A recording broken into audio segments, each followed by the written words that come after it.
सोच कर देखो कि तुम्हारे सामने एकदम से यमराज आ जाए और वो तुम्हें कहे कि चलो भाई हो गया टाइम। फिर तुम उसके सामने कहोगे नहीं मुझे अभी और जीना है, अभी मुझे ये करना है वो करना है, ना जाने क्या क्या। यमराज तुम्हें कहता है कि जिंदगी दी तो थी, और जब तुझे जिंदगी दी थी तब तू औरों की जिंदगी में देख रहा था। जिन लोगों ने आज तक तुझे देखा नहीं, तू उन लोगों की टेंशन ले रहा था, उन लोगों के लिए अपना तू पल पल बेच रहा था। तूने रील स्क्रॉल कर करके न जाने कितनों की जिंदगी की टेंशन ले ली है, जिन लोगों को आज तक तूने देखा तक नहीं। न जाने तूने अपनी जिंदगी का कितना टाइम बेच दिया औरों की जिंदगी में देखने के लिए। अगर मैं आज तुझे 1 साल जीने के लिए दे भी दूं, तो उसके बाद तू अपने परिवार से बात करने के बाद बस तू रील स्क्रॉल ही करेगा।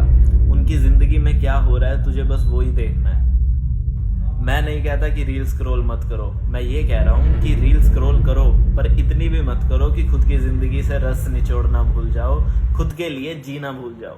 बाय।